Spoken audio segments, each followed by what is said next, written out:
Nana Shastra Vicharanaika Nipuno Saddharma Samstapako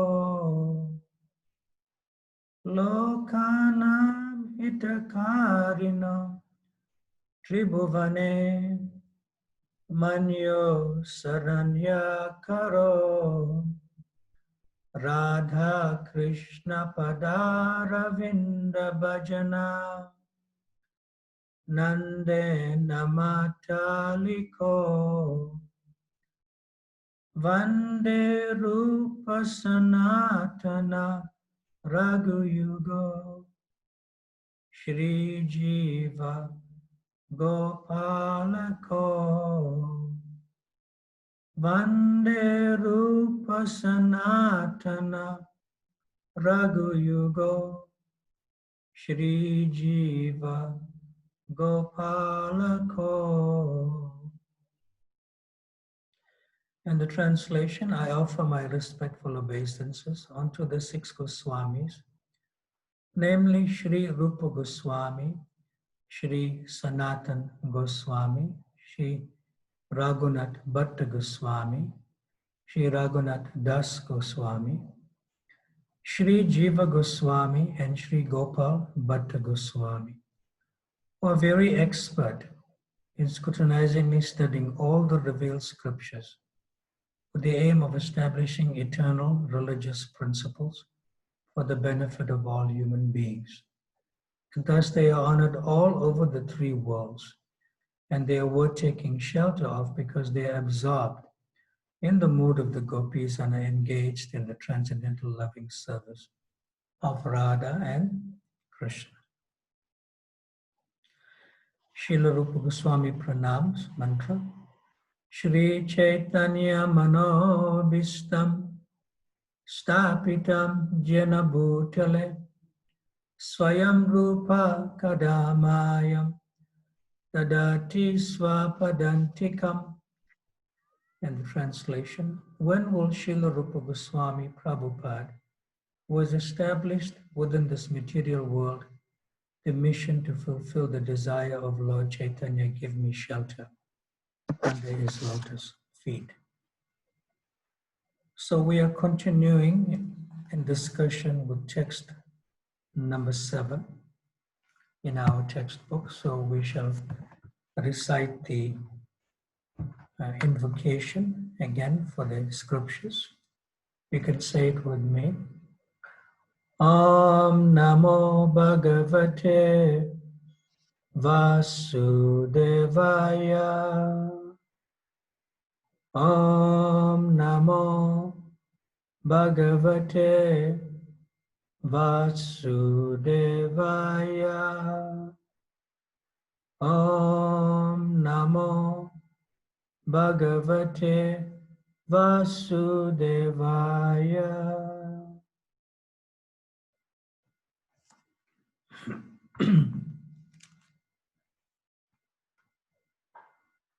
The Nectar of Instruction, Sri Upadeshamrita, text number 7, a translation and the purport by His Divine Grace, A.C. Bhakti Brhat Swami Prabhupada.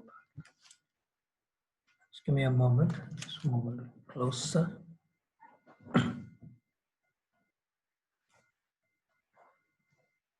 And the Sanskrit in the text number 7. Syat Krishna Nama Charitadi Sitaptya Vidya Pito Patapta Rasanasya Narochikanu Kintva Darat Anudinam Kalusaiva Justa Swadvi Kramat Bhavati Tad Gadamula Hantri. And the translation. The holy name, character, pastimes, and activities of Krishna are all transcendently sweet like sugar candy. Although the tongue of one afflicted by the jaundice of avidya, ignorance, cannot taste anything sweet, It is wonderful that simply by carefully chanting these sweet names every day, a natural relish awakens within his tongue, and his disease is gradually destroyed at the root.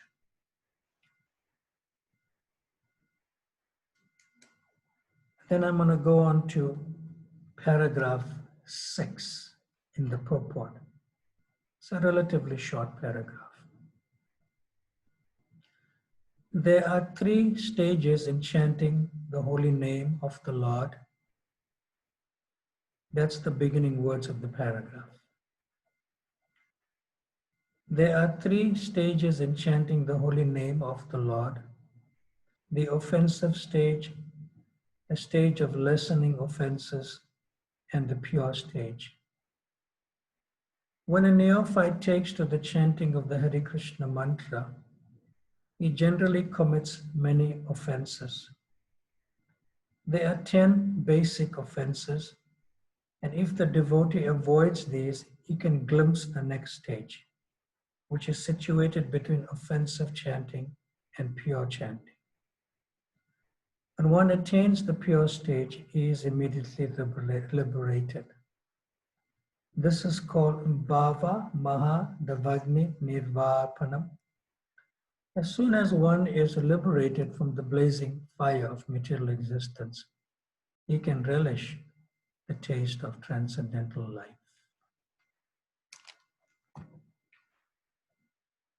Mama Jnana Timirandasya Gyananjana Shalakaya Chakshurun Militam Yena Tasmai Shri Guruve Namaha Shri Chaitanya Manobishtam Stapitam Jena Bhutale Swayam Rupa Kadamayam Tadati Swapadantikam Vanchakalpa Tarubhyascha Kripa Sindhubhya Evacha Patitanam Pavanabhyo Vaishnavabhyo Namo Namaha Jaya Shri Krishna Chaitanya Prabhu Nityananda Shri Advaita Gadadha Srivasadi Gaura Bhakta Vrinda Hare Krishna Krishna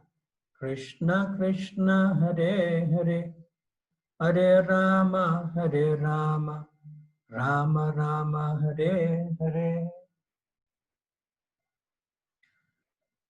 So Srila Prabhupada beautifully describes, just to summarize from yesterday, that the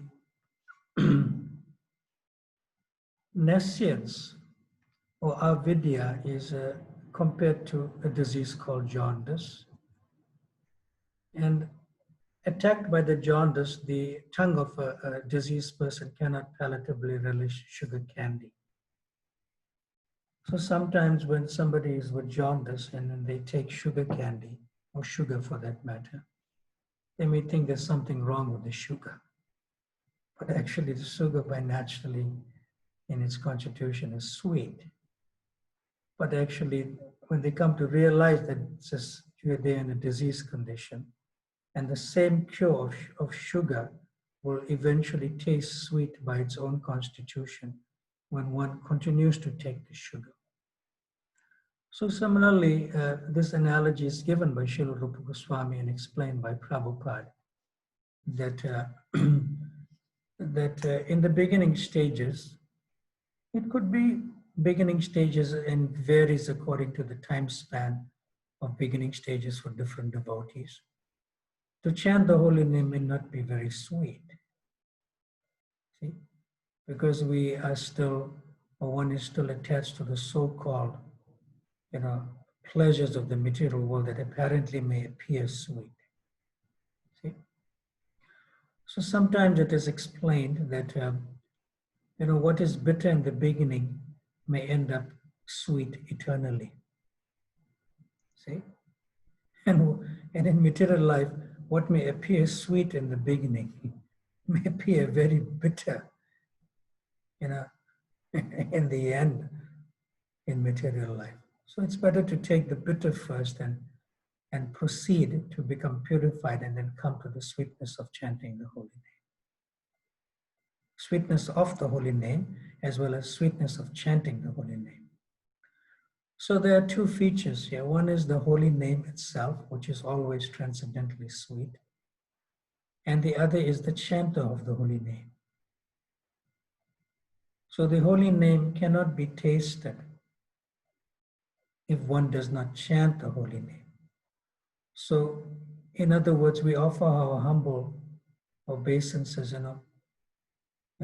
thousands and thousands of times to the chanters of the holy name, who relish the holy name and who also give us a chance to associate with them to also relish the sweetness of the holy name.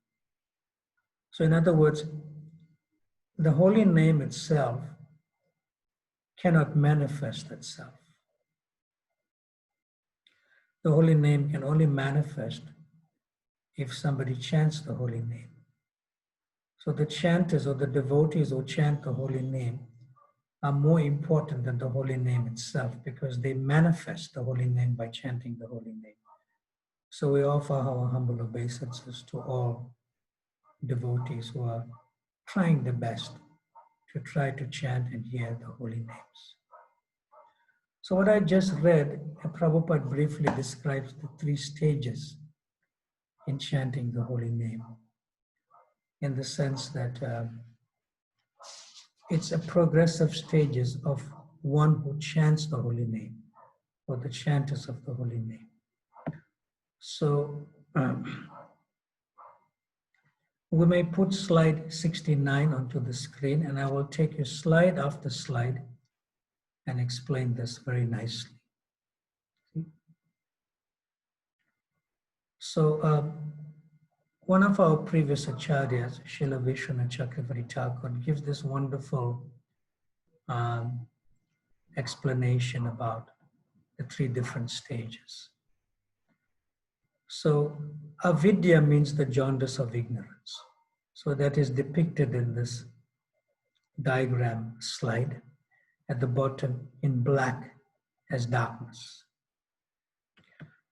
So when one is introduced to Krishna consciousness, then one is transitioning between darkness to, like, in the relationship to the sun, which is called dawn, where night breaks into day. See? So that is not very long, that time period of darkness breaking into light. And that period is called Namabhasa, or the offensive stage. But I'll discuss this more detailed as we get from slide to slide. I'm just giving you an overview of these three stages. So when darkness breaks into light, which is called dawn, and from that dawn period where you see this reddish hue coming after the dawn period, from that time to the beginning of the sun's rays, that is likened to the Namabhasa stage. And the Namabhasa stage is the stage of lessening offenses or clearing stage. See? And then from the beginning of sun's rays, momentarily, not even very long, provided it's a clear day, not a cloudy day. Then from the beginning of the sun's rays, momentarily, the full sun comes up. And that is called Sudanam, or pure stage. So in the beginning of the sun's rays, we know, the sun will automatically come up very soon. So it's not very long after that when one chants in the pure stage called Sudanam. All right, so I just thought I'll discuss this for now, and then we'll get into each slide that discusses each part, Nam Aparad separately, entering into Namabhasa separately, and then entering into Sudanam. So I've chosen one beautiful lecture by Srila Prabhupada for this. It's the best lecture according to me. At the same time, it's very simple to enter into its understanding. Okay, so now we get to slide number 70, which is chanting with offenses, Nam Aparad. So before I say this, put me back onto the screen and discuss the slide. Put me back onto the screen. Yeah. Now, Nama Aparad. Nama means the holy name, and Aparad means the chanter of the holy name who's chanting with offenses. See? Now, this is not a fault. This is not something that's negative. It's not really like that. It's actually very positive. Why? Because, all souls that come from the material world and who are introduced to Krishna consciousness, they become what is called beginning devotees. And we discussed that, which is called the neophyte devotee. So the beginning devotee may not really know the full glory of the holy name. See?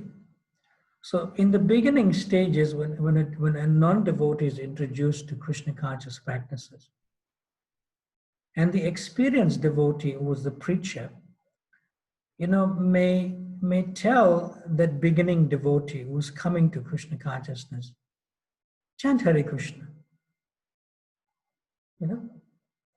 So that beginning person may chant Hare Krishna and may not even be practicing the four regulative principles at that time. See? And then if the beginning person may ask some questions about why do we chant Hare Krishna, oh, it's very nice. It makes you happy, and so forth. And we may not even say to a particular type with a particular person's type of consciousness, no, if you chant Hare Krishna, you'll lose your material desire. Oh, that I don't want to do. See? So you don't tell them that they may lose their material desires or get purified. Just say, chant Hare Krishna. See? But what about I'm chanting this other mantra? The Gayatri mantra or Om Namah Shivaya and other mantras.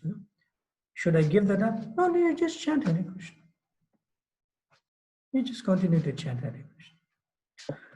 So when they develop some faith or shraddha in the chanting of Hare Krishna, then they may ask more questions. Can I chant more? Yes. Because then by that time the preacher devotee is giving the association by giving them prasad, come to the temple on a Sunday program, associate with the holy name, see the deities and so forth. And they're chanting Hare Krishna. So that stage is kind of considered a Nam Aparaj stage. That means one cannot really tell them the full glory of chanting Hare Krishna because they may not be ready for it. So they may be chanting with offenses and they don't know it. So it is a transitional stage from material consciousness to spiritual consciousness. It's a transitional stage. You cannot really tell them, if you chant Hare Krishna, then you can control your mind and senses. Or why should I do that? I like to engage in sense gratification. What's your problem? Then they may not chant Hare Krishna. So that transitional stage of aparad, nam aparad, unknowingly committing offenses, is okay. But as they gain more faith and more association by feeling, this spiritual life is actually more relishable and it's better than me, anxiety and the stress of the material world. Actually, am I treating people better? I'm not getting so angry with my husband or wife or my son or daughter. It's helping me. It's helping me. Then slowly the devotees may introduce the 10 offenses to the holy name to them. Slowly, without shying them away, or when you're chanting, why are you doing this? Why are you still eating meat and so forth? No. They will gradually lessen their materialistic activities and sinful activities. So we should know that they are in the innocence of the ignorance of the actual value of the holy name. So that's called Nam Aparaj stage. It's quite okay. See? So it's not a bad stage, Nam Aparad, I'm committing, not like that. You're helping people transition from the material to the spiritual. And once they completely have full faith in the spiritual And although not completely spiritual, then you can introduce them, to the glories of the chanting of the holy names and to not committing offenses. So that's the type of, you could say in one sense, explanation that can be given as Namabhasa. It is not a bad stage. It is actually a progressive stage in its transition from material to spiritual. However, I chose the slide also on the basis of devotees who may be initiated already and who are also chanting. So let's get to the slide number 70, which we just put before this. Yes, stage 1, chanting with offenses, nama aparad. And right at the bottom of the last line, you'll see that I chose this particular lecture that was given in Allahabad on Srimad Bhagavatam, chapters, Canto 6, Chapter 2, text 9 and 10. Prabhupada beautifully, so easily to understand in 1971. So I'm reading. So the first stage of chanting Hare Krishna mantra is full of offenses. So it's accepted, Namabhasa. If one sticks to the principle, therefore we have to chant regularly 16 rounds at least. So even there are offenses, by simply chanting and being repentant that I have committed this offense unnecessarily or without knowledge, so simply be repentant and go on chanting. See? So note these words before I get back onto the screen myself fully. Note these words. Simply chanting and being repentant that I have committed this offense unnecessarily or without knowledge. So simply be repentant and go on chanting. Remember these words. Put me back onto the screen. So this happens to even practicing devotees who are even initiated. That one may commit an offense unnecessarily. It is not necessarily in relation to offending devotees, like Vaishnava Parad, and it's not necessarily in relation to offending in your mind while you are chanting your japa. Not necessarily like that. So an offense that is unnecessary is categorized in this feature.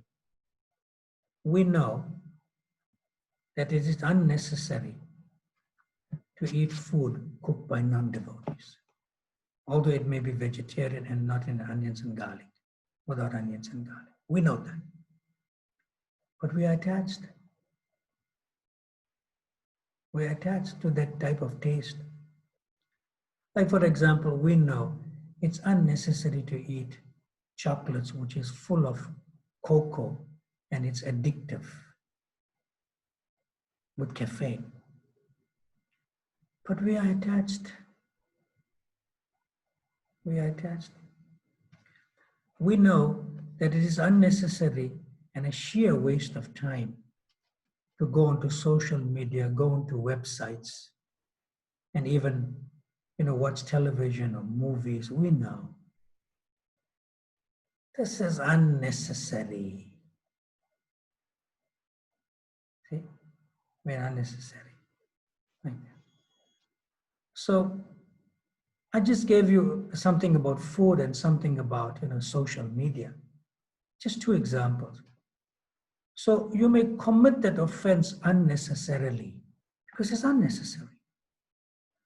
But it's not the end of the world. So Prabhupada says, simply be repentant and go on chanting. Oh, I feel so bad that I went to this website. I feel so bad, that I ate something from Karanichas, something from Haldiram's or something,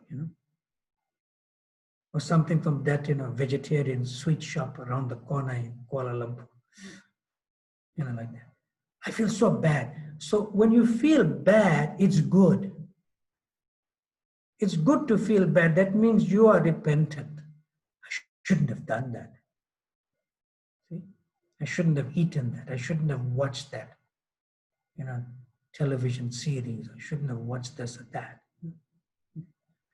So in other words, the more bad you feel when you always do it, that means you're repentant. You're repentant.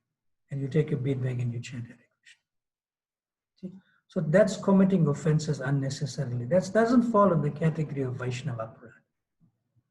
That's a big discussion, Vaishnava Aparadha on its own, in another time. Or you may have committed an offense without knowledge. That means you are innocent in your ignorance. Oh, I didn't know, I'm sorry, I won't do it again. That is fine.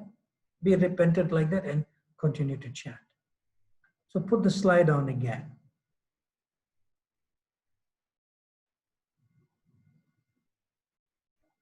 See, beautifully Srila Prabhupada says, we should chant 16 rounds. That is, so even if there are offenses by simply chanting and being repentant, I have committed this offense unnecessarily or without knowledge.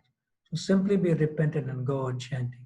So the slide is telling us very simply that how you can improve from committing Vaishnav aparad, at least from committing Nam aparad when chanting the holy name.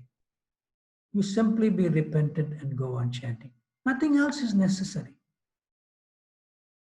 But there's three things. Be repentant, go on chanting, and one more thing, which I'll discuss in the next slide in relation to improving from Nam aparad. Go to the next slide. Slide 71. So yeah, offenses are not considered in the chanting of the Pancha-tattva mantra.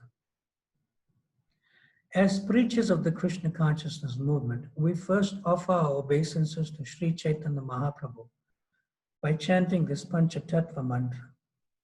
Then we say Hare Krishna, Krishna Krishna, Hare Hare, Hare Rama, Rama Rama, Hare Hare.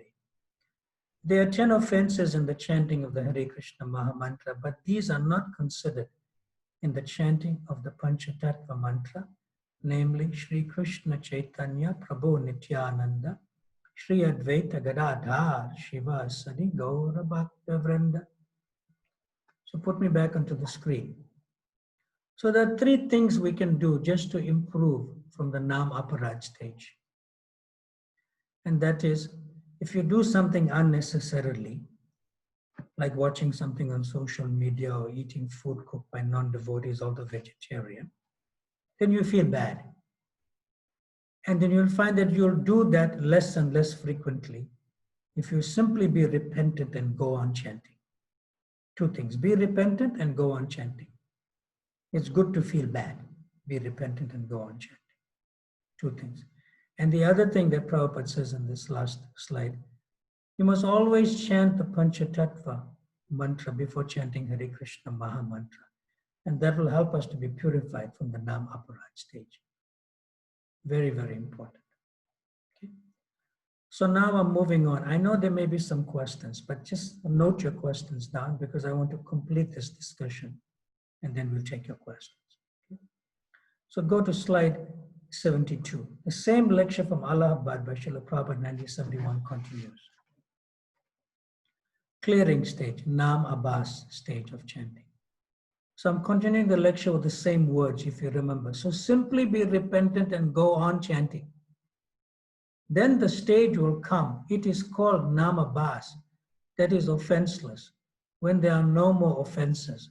That is called Namabhasa. At Namabhasa stage, one becomes liberated immediately. See? So note these words, just the one simple sentence. Then the stage will come. It is called Namabhasa, offenseless chanting. Then the stage will come. Then the stage will come. Put me back onto the screen.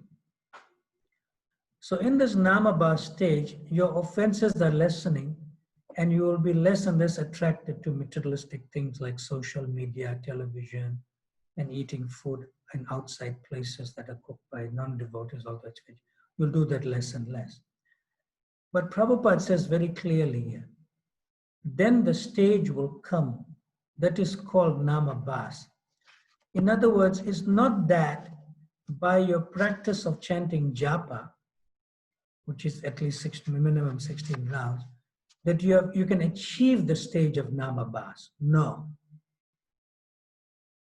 We are not achievers here. One must be a receiver, like receiver. In other words, one must receive with an open heart. That stage will come and descend in one's heart by its own free will and by its own mercy. Not that you can achieve it as a result of your sadhana. No. So Namabhasa is attracted to descend into your heart or consciousness where you feel completely liberated, Prabhupada says, free from any material challenge or material desire or material problems or distress or anxiety. You become completely free from it. Even if it comes to you, it doesn't affect you. So that's Namabhasa stage. So that Namabhasa of the chanting of the holy name, when it descends into you, it comes by its own sweet will, by its own mercy. It is not a result of our sadhana. We just have to put in the effort and keep our hearts open.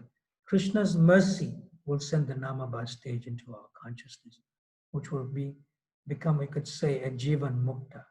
Mukta means one is free from the bodily conception of life at that stage of Namabhasa, and is completely acting on the spiritual platform. Okay? So remember, 3 things. All we have to do is 3 things. Chant the Pancha-tattva mantra before chanting Hare Krishna Maha Mantra in japa. And when you do something unnecessarily or without knowledge, then you simply be repentant and also continue to chant. Go on chanting.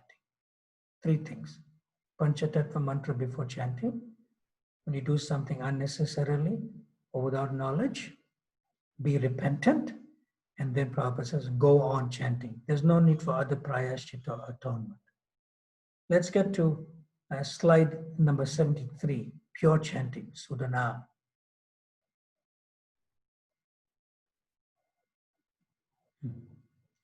The same lecture continues by Srila Prabhupada, very beautiful and simple.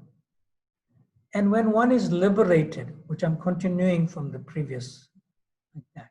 In other words, in the Namabhasa stage, one is free from all material encumbrances and even free from the bodily conception of life. And when one is liberated, if he goes on chanting, naturally he will go on chanting. Then his love of Krishna becomes manifest. Krishna Prema. That is called Sudhanam. See?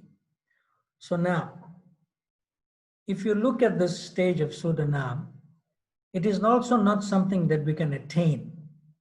It is Krishna's causeless mercy that he bestows upon you love of Krishna.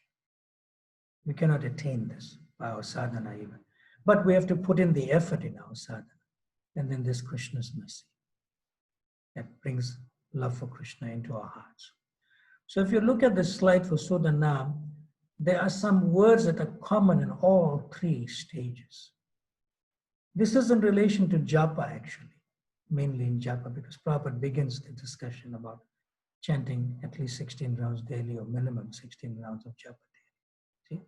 So you'll find that in this slide, it's for Sudhanam, it says, if he goes on chanting, naturally he will go on chanting. The same words are there for Namabhasa. Go to the previous slide.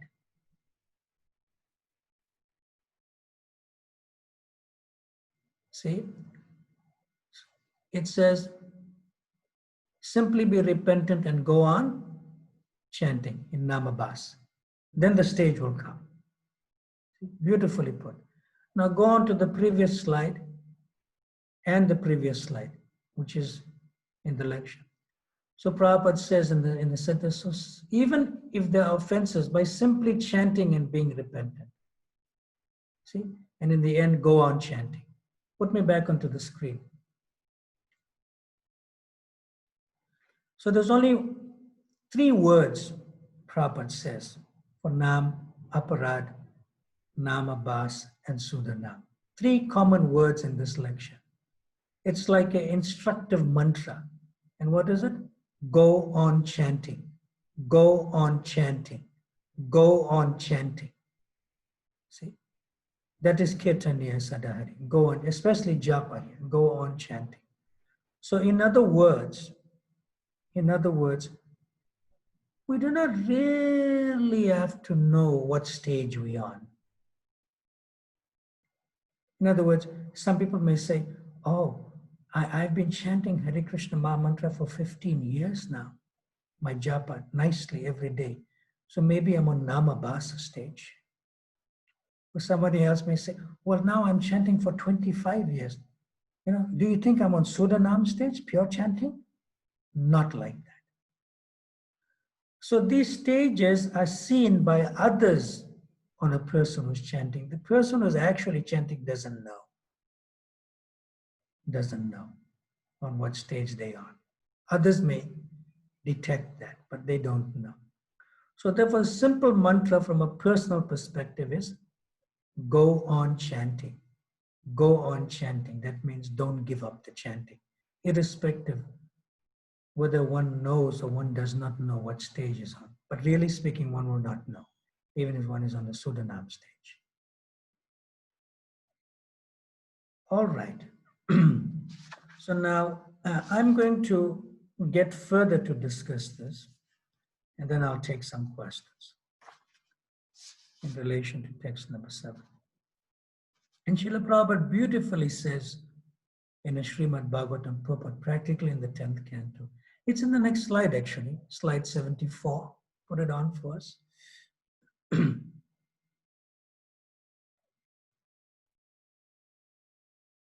Counteracting Nama Aparad. Beautifully from the 10th canto, chapter 1, text number 4 purport.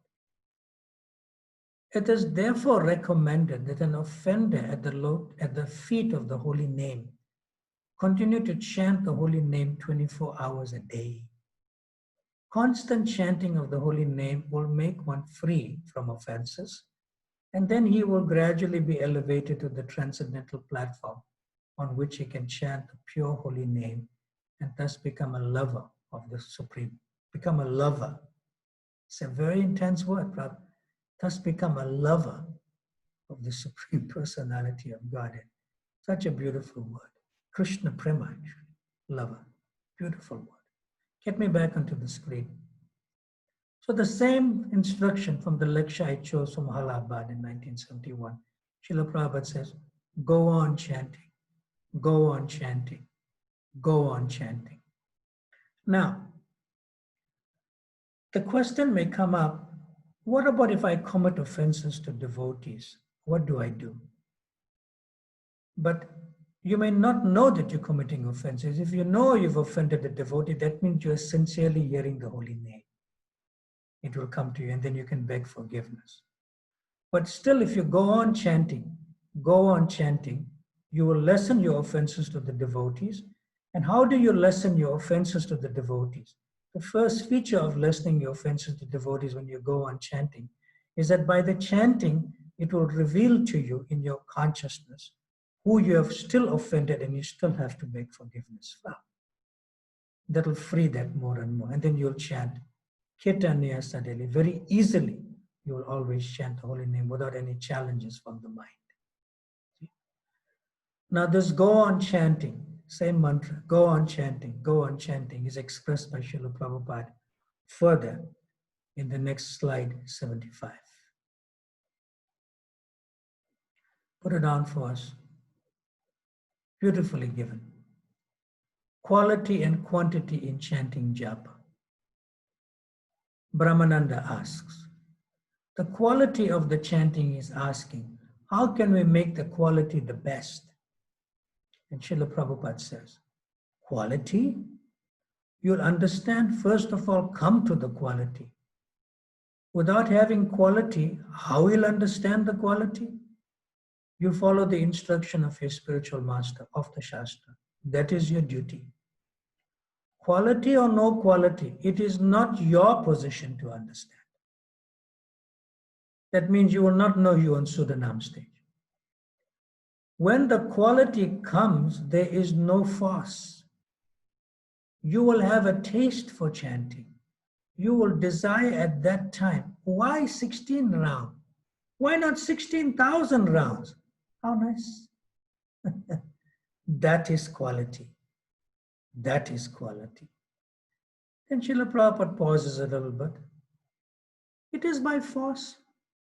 You'll not do it. Therefore, at least 16 rounds. But when you come to the quality, you will feel yourself, why 16? Why not 16,000? That is quality automatically.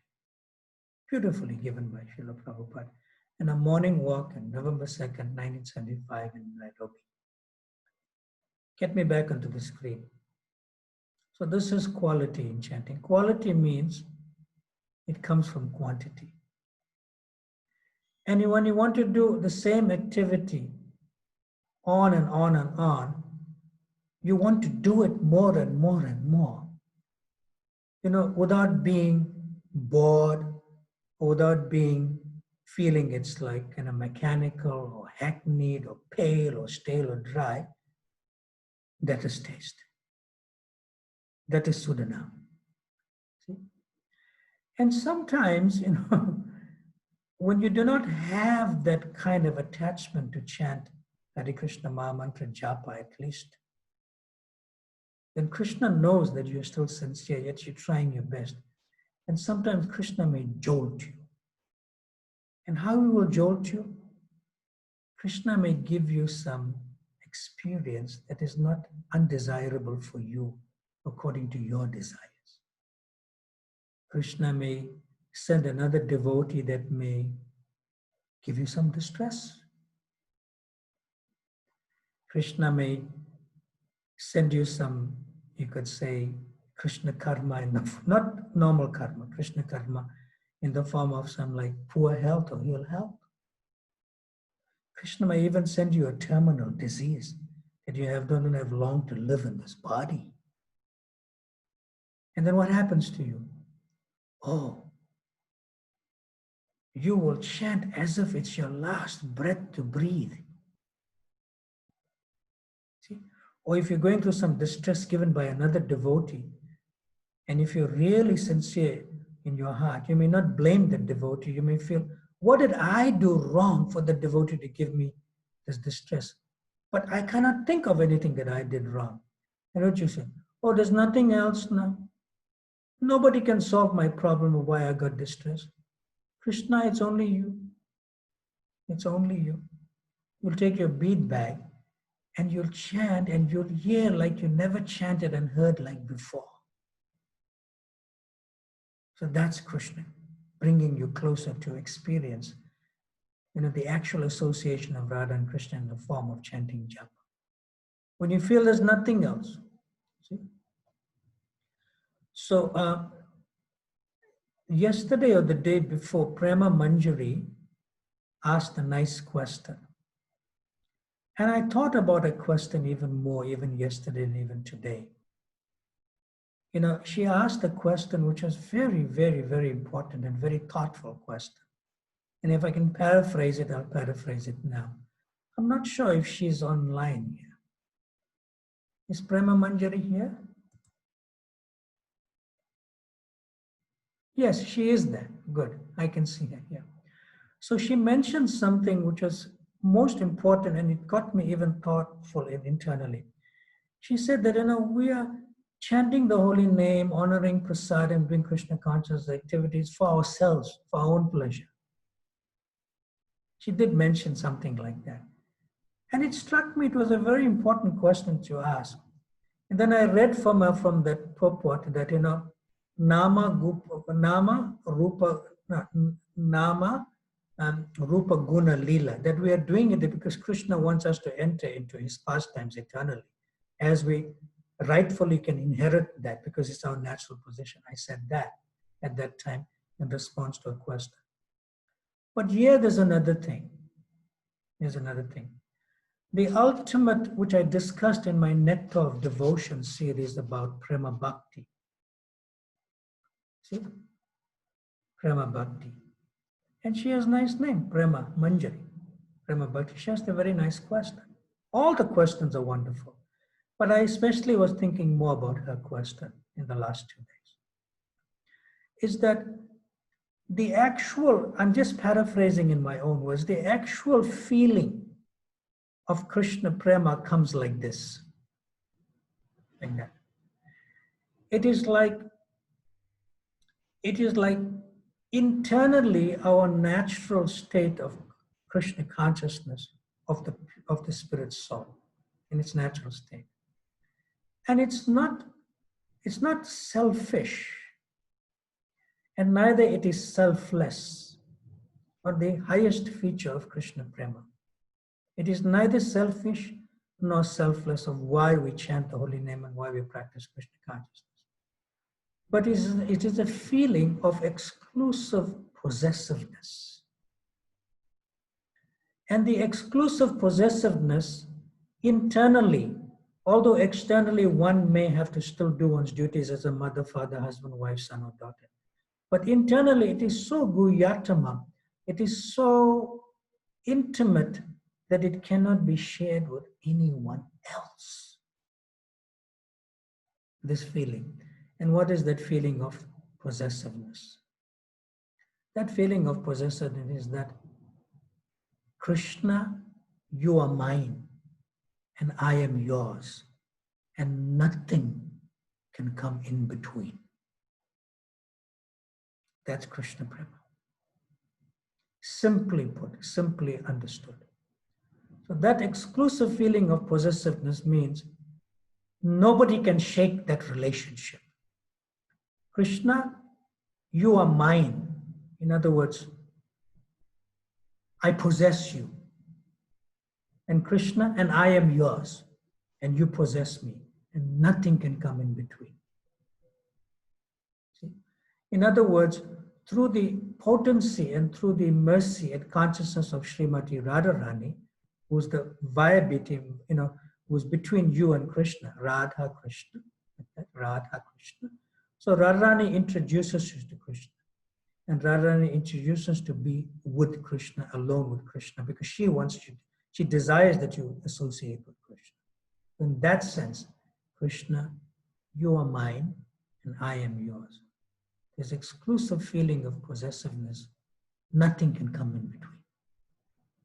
So I thought of also giving Prema Manjari and the devotees of a nice question that she asked yesterday or the day before, I cannot recollect, but it was in that sense. All right.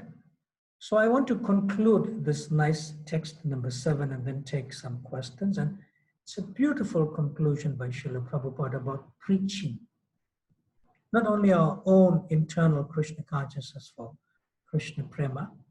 And in slide 7, and Prabhupada says this in one sentence so beautifully. It's in paragraph 7 in the purport. Go to slide 76. Next slide.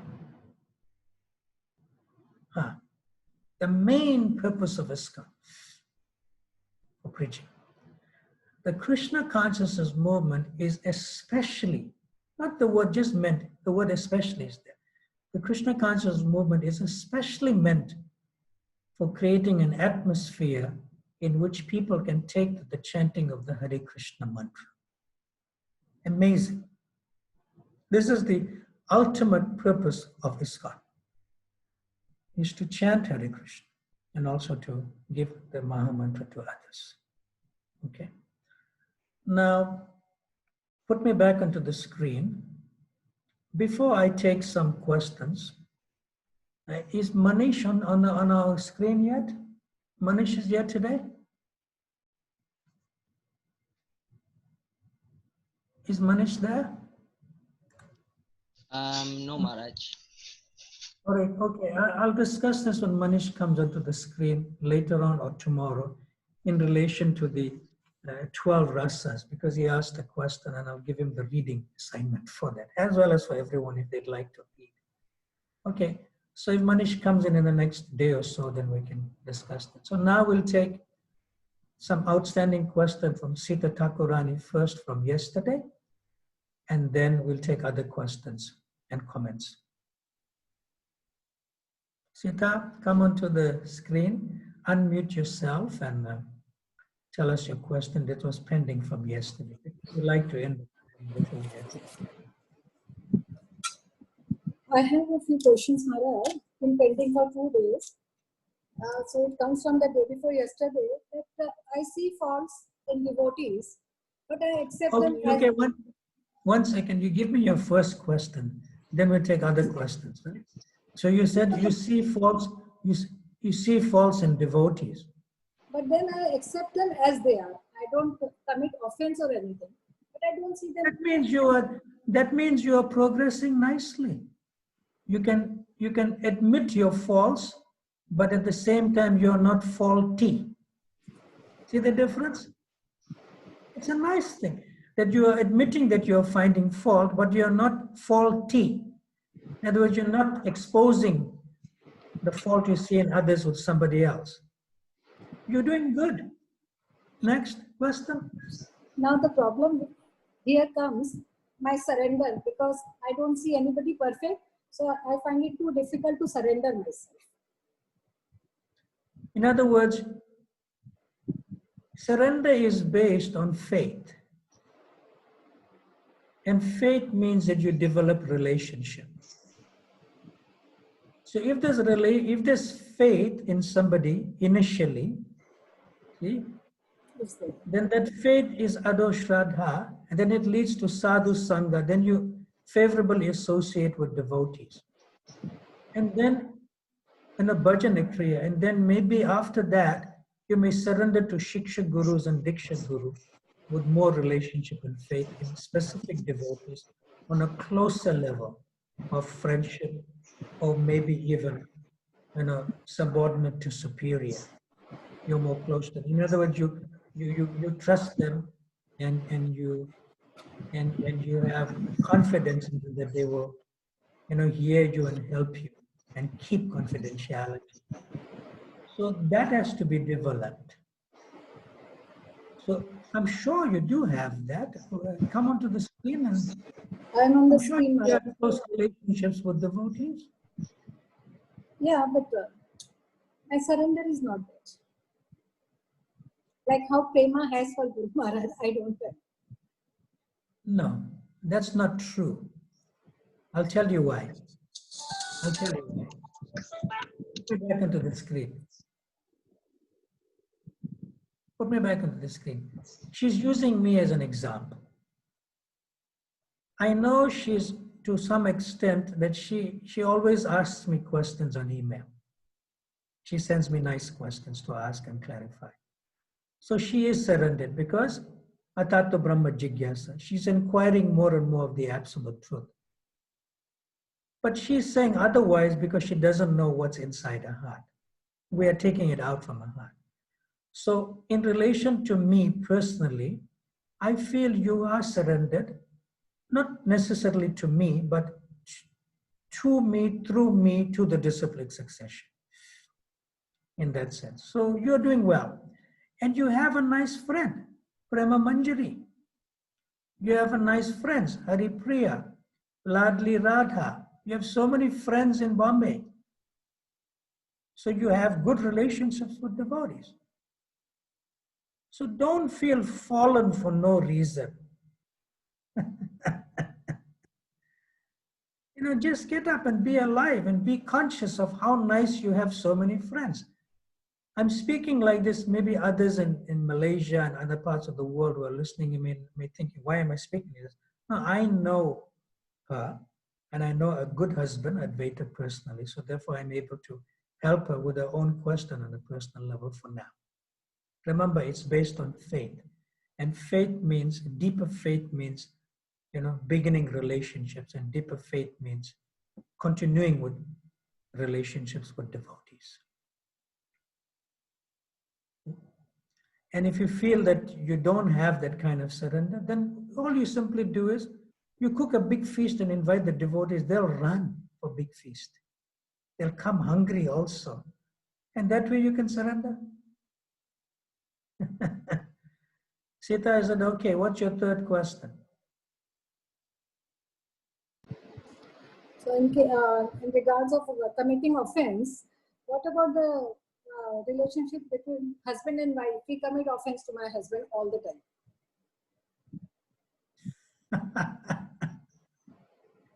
you know, So is it an offense? No, it's kind of amusing for me is because I'm not sure whether I can answer your question because I don't have experience of that, At least in this life, from brahmachari, I went straight to sannyas, So, maybe somebody else who has experience with it can answer your question. But I can tell you something else that Srila Prabhupada said. You want to hear? Because Srila Prabhupada has experience, so we'll take it from Srila Prabhupada.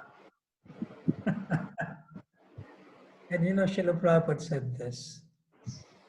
Srila Prabhupada said that when you see two goats about to fight,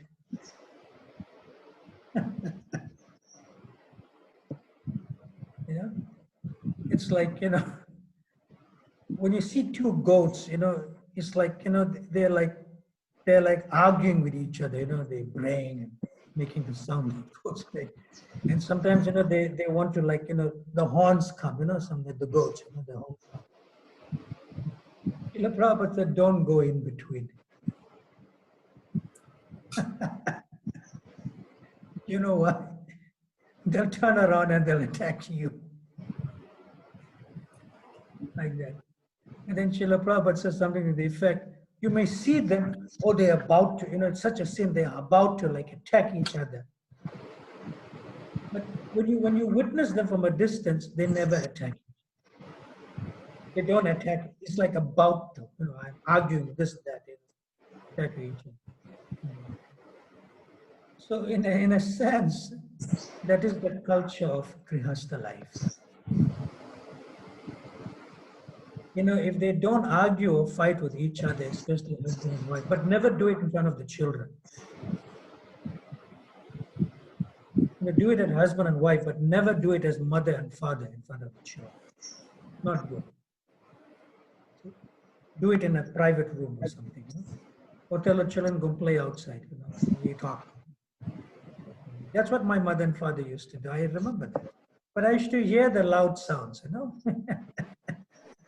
That's the culture of Krishna consciousness. Why?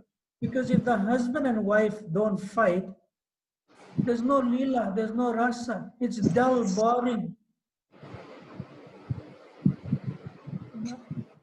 It's dull and boring. Even if it becomes too much, oh well, anyway, he's my husband, he's working so hard, without his salary, I can't enjoy the household life. Like that. See? So it's like two goats about to come and attack each other, but they don't really do it. And don't decide to go in between because this husband and wife will turn around and do it. Hey, who are you? This is my husband. This is my wife. This is the father of my children. I can say what I want. Who are you to come in between? Like that. Like these two goats about to fight. So don't worry. It's normal. My question was, is this a Vaishnava? But the husband will never give up his duty as a responsible father and husband. And the mother will never give up her duty as a responsible mother and wife. Then it's okay. That's not Vaishnava Pura. It is not Vaishnava Pura. It is just the rasa of having some flavorful interaction in your Grihastha life. But never give up your responsibility as a father, mother, husband, or wife. Then it is not offensive. It is like having an argument about intimate, between two intimate people. If you go in between, they'll pounce on you. Who are you? We know each other. We live with each other. Who are you? Like that. Sita, is that okay? Yes, Maharaj. Yes. Can I ask one question from today's class? That I chant. Okay, Sita, save your question. Okay. You asked 3 questions so far, which is nice. Yeah. Let's give chance to others also for now on today's class, and then we'll take your question. Thank you for your understanding. Otherwise, I will chastise you if you don't understand. I can do that to you. Because we have a really close relationship. Next. Who has a question or comment? Come on. Pandit Gadadhar Prabhu has a question. Who? Pandit Gadadhar Prabhu. Pandit Gadadhar, come onto the screen. Hare Krishna Maharaj. Hare Krishna, Panditji, Gadadhar Prabhu. Tell me your question. Maharaj, I have a question that if a devotee is already at a pure stage, can he fall down to Namabhasa or Nama Aparad stage? And if a devotee leaves his body at this particular stage, Nama Aparad or Namabhas, then what happens to him? You're talking about the devotee knowing on what stage he is, or you can see it? Uh, Anyhow, whether he is at the stage or He I doesn't know know. him, You may know the devotee is in yes, Sudanam, chanting purely, right? yes, But he yes, himself doesn't know what stage he is on internally. All he does is go on chanting. So I'm just clarifying your question from which perspective. Is that okay? yes. Are we all right? You know, when it comes to leaving one's body, you understand the point? One will not like analyze now philosophically, you know, I hope I'm on Sudanam stage and I can go. Not like that. There's no time for all that. See? Prabhupada just says one instruction as an instructive mantra: go on chanting, go on chanting. And even at the time of leaving this body or not before that, either way, if you just go on chanting, and even if you cannot go on chanting, if you have devotees around you that's chanting, chanting, chanting, and even your lips don't move because of your situation of your body, but still in your heart, you are hearing the holy name, and you'll go back home, back to God. So we should not too much, sort of emphasize, am I on Namabhasa stage? And when I'm going to be on Sudana? Don't worry about that. That's for others to see. But personally, just go on chanting. Now, can you rephrase your question? Pandit Gadadhar Prabhu, rephrase your question based on what I said. I want to hear more from you. Come on. Come onto the screen. Yes, I just wanted to know if a devotee leaves his body at Namaprad stage. So, if he's chanting well, then he will he go back to Godhead, or he has to? So if you answered your own question, very nice. Give me back on the screen. You said that if he's chanting well, yes or no, right? Yes, Yeah. yes, If yes, he's chanting well, it doesn't matter which stage he's on. yes, Because before leaving the body, Krishna will purify. It's like a fast track, fast track. It's like you're on the ground, but you haven't reached the top. So you're going on an express elevator. You with me? It's yes, an express elevator or fast track. You don't have to follow the queue and go, for your immigration. You go in the fast track lane. So Krishna fast tracks you in such a way that you become purified in a matter of days or hours or minutes, and you just chant purely in the association of devotees and you go back. This is Prabhupada's causeless mercy. So there's no value in understanding what stage the person is on. The person is going to go Lok Vrindavan, so that's the goal. Pandit Gadadhar Prabhu, is that okay? Or you can still further ask for further clarification. Tell me. no, Come on yes, to ma'am. this. Thank you very much. Is that I all got, right?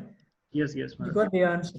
Okay, good. Yes, So therefore, the important point is always, even if you don't like it, that's fine. Not you specifically, but even if one doesn't like it, just hang around the devotees. Even if you do nothing or say nothing, just be near them. And if something suddenly happens to you, they'll run. Let's help you. Just hang around, just be around them. Even if you're not closely associating with them, just be around. That's the best thing. And they'll help you chant and deliver you on the path back to Godhead. And then when you go back to Godhead, you make sure you put a good word for them who helped you. Say some favorable things about them to Radha and Krishna. Okay? Thank you very much, Maharaj. You're Hare Krishna. welcome. Next question. Next question from Jolineko Mataji. Who? I can't hear. I don't even know how to pronounce his name, but I know it's That's from okay. Mataji. That's okay. Come onto the screen. Yes. I know she's one Mataji from Jolene, KL. Jolene, I know Jolene. She asked so Yes. many questions previously. Yes. And she said she's going to ask a question about enthusiasm. I remember she never did, but she understood everything we discussed. I remember Jolene. Jolene, come onto the screen. Jolene call. Krishna Maharaj. Tell me, Hare Krishna, how are you today? I'm good, thank you. Yes. Maharaj, I Tell was me. thinking about, can you hear me clearly? I can hear you clearly, yes. Okay, good.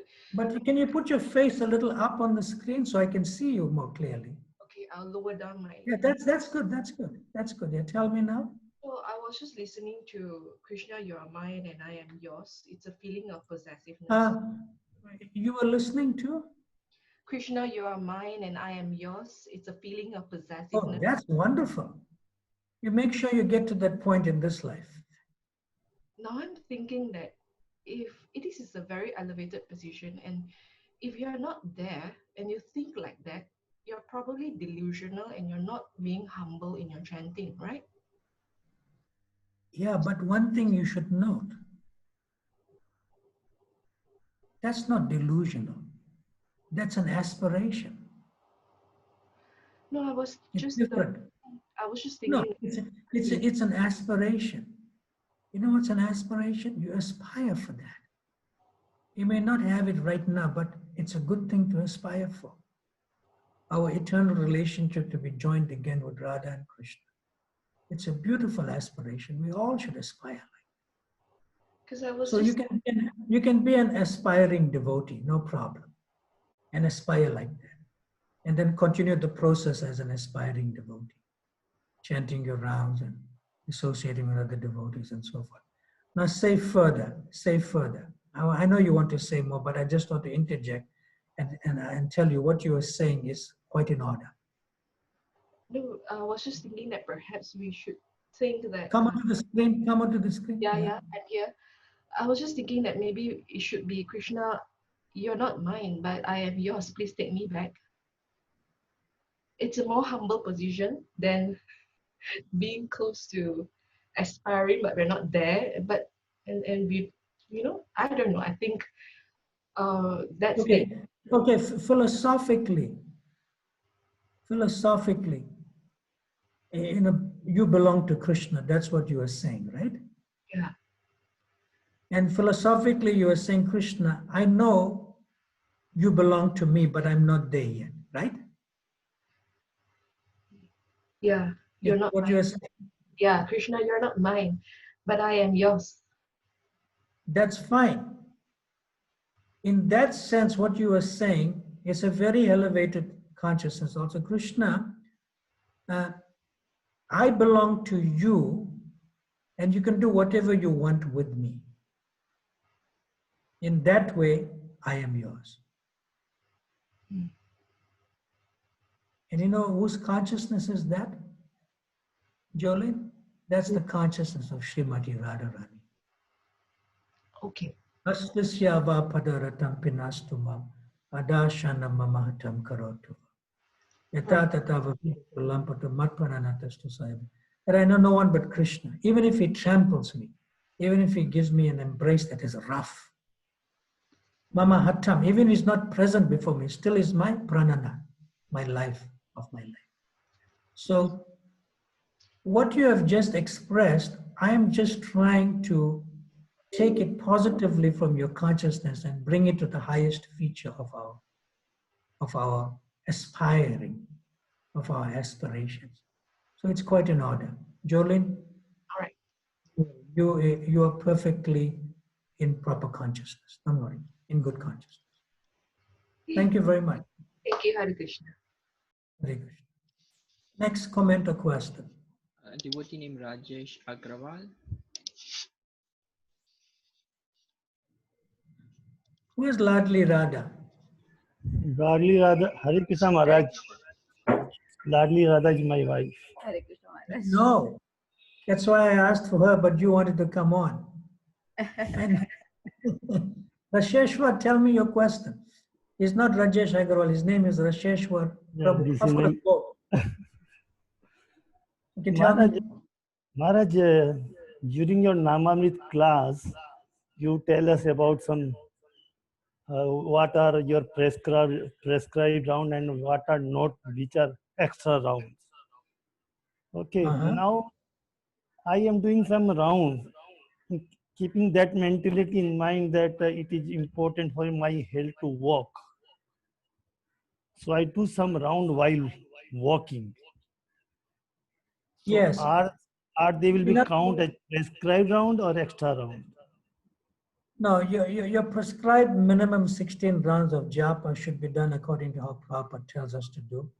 And I have discussed with you and the devotees in Mumbai at that time. You should look at the instructions again. In other words, you can't be with Radha and Krishna if you're doing somebody else, doing some other activity.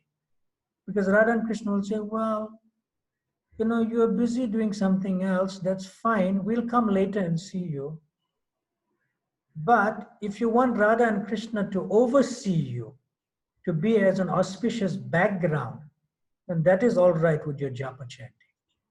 But if you want to be personally with them, you're not supposed to do any other activity but be with them by hearing your japa and not any other activity. Not even some work, not even answering cell phone, not even cooking, or not even cleaning the home. Just chant your japa and try to hear at that auspicious plus minus 2 or 3 hours, however long it takes, so long as you're hearing. That is most important. Now, when you chant at work or other things like that, without the beads even sometimes, it may be considered that you want to be in the auspicious spiritual vibration of the Maha Mantra as a background by your own chanting. That's all right. But try your best to spend quality time with Radha and Krishna. Have an appointment with them in the morning. Look, I'm with you now, and this is all I do.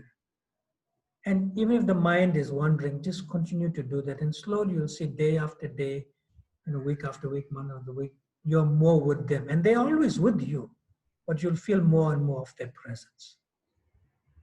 Rasheshwar Prabhu, is that all right for now? Yes, Maharaj, it's perfectly all right. Okay. And make sure you tell, Rasheshwar Prabhu, make sure you tell Ladri Radha, don't come and interrupt you during your personal association with Radha and Krishna during your japa time. I tell so many times to her. You also please request her.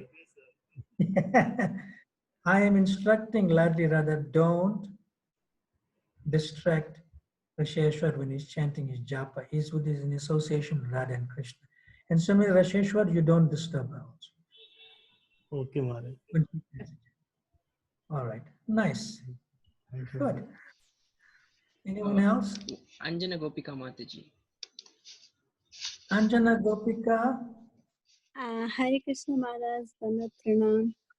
I saw you last evening with Giriraj Swami also. Thank you, Maharaj.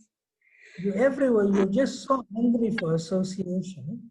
Nice. Maharaj, that was here in North America. Actually, all the devotees, we Yes, regular. I know what it was because I was also on it. Okay, thank Now you you so much. tell me your question now. Maharaj, I usually try to do my chanting in the morning, but I just want to do my extra round. Sometimes my morning chanting is not very good. I try my best, but You're moving too much on the screen. Can you be still and ask your question because I cannot hear what you're saying? Yeah, now you be still and ask. yes, I try to finish my round morning, but in my heart I wanted to chant extra round. It's never happened. I try to chant while cooking, everything. Apart from our duties, how can I increase? Sometimes I just sit or I can do extra round, Maharaj. All right. So you can do extra rounds nicely besides your 16 rounds if your children are peacefully doing some other activities. as well as, you have completed your duties as a wife and as a mother at home, and they're all peacefully engaged in some other activities. So in that sense, you can focus and hear the holy name even in your extra rounds. That's very important to do that. You do not get distracted by others. At the same time, you cannot shirk your duties to attend to the family needs. Okay, Anjana Gopika? Hare Krishna. Thank you, Maharaj. Thank you so much. Welcome.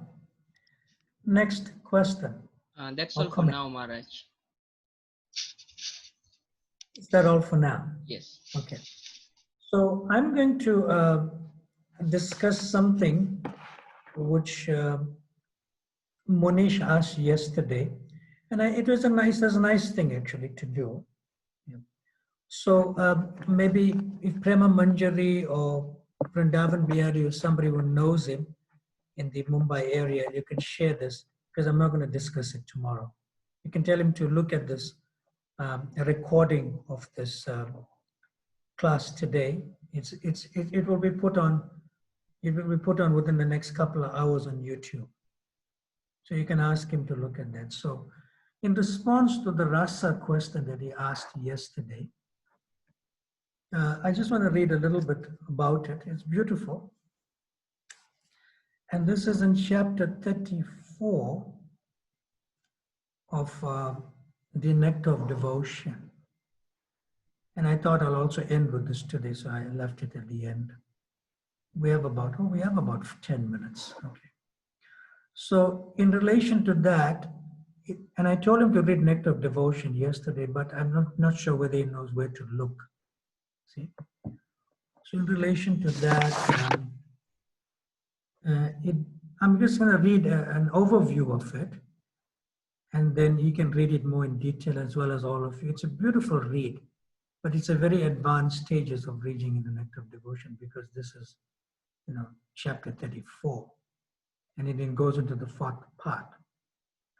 There's 4 parts to the Nectar of Devotion.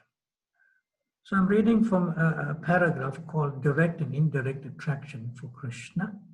It's based on the rasas with Krishna, relationships with Krishna. And I'm reading, transcendental pleasure from devotional service can be divided into 2 groups: direct devotional service and indirect devotional service. Direct devotional service is divided into 5 transcendental humours or flavors. And indirect devotional service is divided into 7 transcendental humours.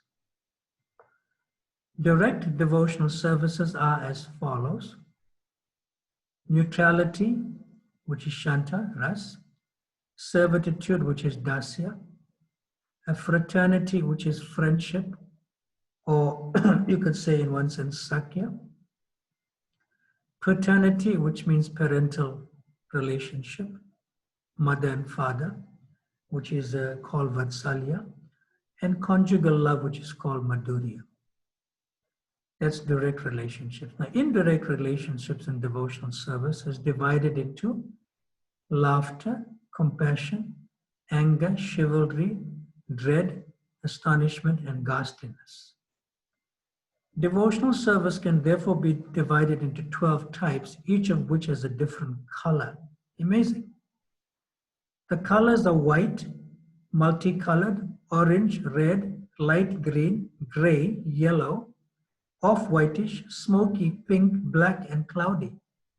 So many clouds, so many colors of devotional service in rasa. The 12 different kinds of transcendental humors are controlled by different incarnations of God, such as Kapila, Madhava, Upendra, Nishinga, Nanda, Nandana, Balaram, Kurma, Kalki, Raghava, Bhargava, Varaha, and Matsya. Sustenance, manifestation, expansion, reflection, and lamentation are the 5 visible symptoms and exchanges of ecstatic love. A test of devotional service can therefore be made in terms of these 5 symptoms. In the devotional service of neutrality, there is sustenance. In chivalrous devotional service, there is expansion. In compassionate devotional service, there is reflection. In angry devotional service, there is lamentation. and so on. So when somebody passes this information to Manish, you can mention to him that these are expanded into many chapters thereafter. It's expanded even prior chapters, 32, 33, 34, right up to chapter 48, towards practically almost to the end of the Nectar of Devotion. So he has a lot of reading to do from chapter 32 to chapter 48 to really understand the 5 direct relationships or rasas, which is supported in its flavors by the 7 indirect, which gives a total of 12. So you can ask him to read that. Srila Prabhupada gives a nice example of this. We all know that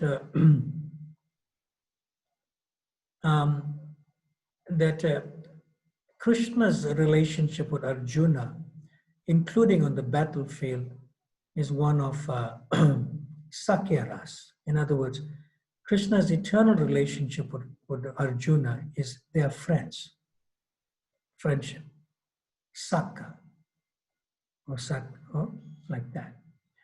So when Krishna exhibited his universal form, Virat Rupa or Virat Purusha, then Arjuna was thinking, oh, what is this? I addressed him as my friend and we were eating together and sometimes lying down in the same bed together as my friend. Who is this person? So when Arjuna sees the universal form, although he is a friend of Krishna, one of the secondary 7, you could say, relationships enters into him. And that is called Adbhuta Ras. It means, oh, wonder. What is this? But it does not minimize his friendship with Krishna. See? And then he prays for the form, please come down to the form and to the 2-arm form, then he feels pacified. See? So within friendship, there is one of these secondary 7 relationships. In other words, within friendship, there's Adbhuta Ras, wonderstruck, like that. So I just thought I'll share that with you now. One more question we can take, if you have. This question by Phúc Wing Chong Prabhu. Okay, Phúc Wing Chong, please come onto the screen. I hope I'm, using the Chinese sort of flavor of the language. Phúc Wing Chong. Manish Prabhu is here actually. Yeah, but Manish may have heard what I said already. So yes, if you, yeah, okay. But you can hear the prior lecture some other time. So Phúc Wing Chong, tell us your question. Come onto the screen. And this will be the last question with a response from me for today. Where are you? Oh, yeah. Yeah, okay. Hare Krishna Maharaj. Hare Krishna. Yeah, I just very glad come to this chanting in a very concise manner. So what I want to say is that is it just by chanting, or is it any other things that we can do to enhance our chanting in a very humble manner? Because I understand from my senior devotee that we should chant humbly.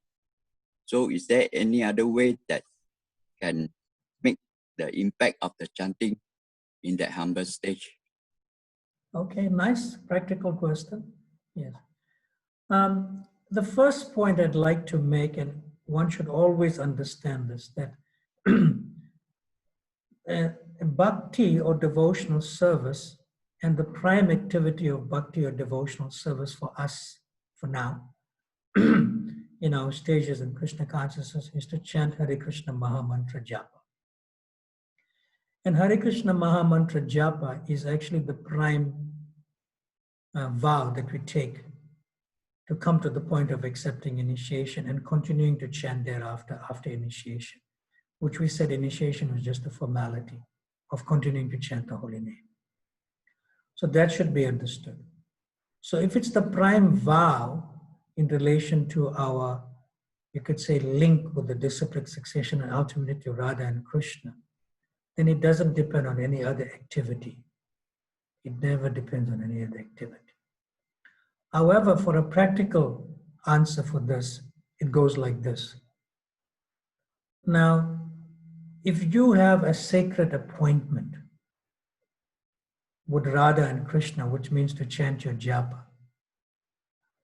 that sacred appointment comes first. In other words, all other activities should support that you honor your sacred appointment. In other words, you may have an activity in the morning if you're a family person to attend to, say, your elderly mother. Or you may have an appointment, or you may have in the morning that your elderly mother, she doesn't sleep very well, and then she gets up at 3 o'clock in the morning. So your appointment with Radha and Krishna to chant japa cannot be at 3 o'clock in the morning. It should be after you have done your prescribed duty as a son or as a father to the mother or as a wife to the husband, that they are nicely situated when they wake up early in the morning. And when they are comfortably situated, then you can explain to them, now that you are nicely situated, I will be busy in doing some other activity. If they're not devotees, you cannot say they will be busy chanting. You should be careful and sensitive for that. Now, I'm going to be busy for the next 1.5 to 2 hours or 3 hours, and they may ask you what you're doing. No, I have some meditation to do or yoga if they're not devotees. But if they're devotees, you can say, I want to chant my japa. And then what you could do is, now sometimes your elderly mother, I'm just giving an example. It could be different things, different family members with different needs, like important needs, which you cannot neglect. Sometimes your elderly mother may need your attention while you are chanting, but you have to tell her what to do. So you keep a bell next to her hand. See, you keep a bell. Now, while you are chanting, you are not considering that you may hear the bell. You are chanting nicely and you are hearing the Maha Mantra. But what will distract you or maybe interrupt your chanting, not disturb, interrupt your chanting, is when your elderly mother rings the bell. Now, Radha and Krishna know that. They know that. It's not that, why is she ringing the bell now? I'm chanting, and now she interrupted I was hearing so nicely, the Maha Mantra while chanting. No. But Radha and Krishna knows that. See? That when your mother, elderly mother who needs your attention, rings the bell, then you need to not complete your round. You take your beads and you put it back in your bead bag. And you leave your beads aside, attend to your mother, and come back, and don't continue to chant from where you stopped on your beads. You begin the round again. Because Radha and Krishna are doing two things to you. One is that they want to be more in your association because you took that time away, and you have to pay with transcendental interest to be more with them. Chant your round again. Begin your round again. So you can be more with them. See? And the second thing is, when you tell your mother you're always there for her, and when she doesn't ring the bell, then Radha and Krishna are taking care of her in other ways so that they can still be with you while you are chanting. It's a very important thing, how Radha and Krishna reciprocates. Radha and Krishna knows your desire to be with you. At the same time, you don't want to neglect your mother when she needs you. So Radha and Krishna are also in your mother's heart. See? So at that time of your chanting, your mother will not ring the bell because Radha and Krishna will take care of her in other ways, by sending some other associates with them, just keep her busy internally in that sense. I'm just giving like a sort of like how Radha and Krishna want to be more with you than you want to be with them. But if you want to be more with them and not be irresponsible with your duty as a son to the mother, they will also make that arrangement for you. So this is how you can nicely chant your holy names, by having that sacred appointment with them. At a time in the morning especially, or at a time also when when it is not like, when it's least, when you'll be not asked to do other duties at home or in other places in relation to friends and family members. Is that okay, Fung Wang Chong, Prabhu? Thank you. And can I ask just follow just a question? No. Another question? I'll tell you why. Yeah, Because I like to end on time, but can you write your question down? Yeah. And you'll be the first one to ask the question tomorrow. Thank you, Maharaj. It's a nice answer. I very least expected such answer. I'm very You're happy. welcome. You're welcome. Thank you, All Maharaj. right. Yes. All glories to Srila Prabhupada ki. Srila Rupa Goswami Prabhupada ki. Ananta Koti Vaishnav Vrindi ki. Nectar of Instruction ki. Shri Upadesha Amrita ki. Nitai Go Premanande Hari Hari Bo. Thank you, Maharaj. Hare Krishna. Hare Krishna. Hare Krishna. Hare Krishna Maharaj. Hare Krishna Maharaj. Namo Namah. Hare Krishna. Hare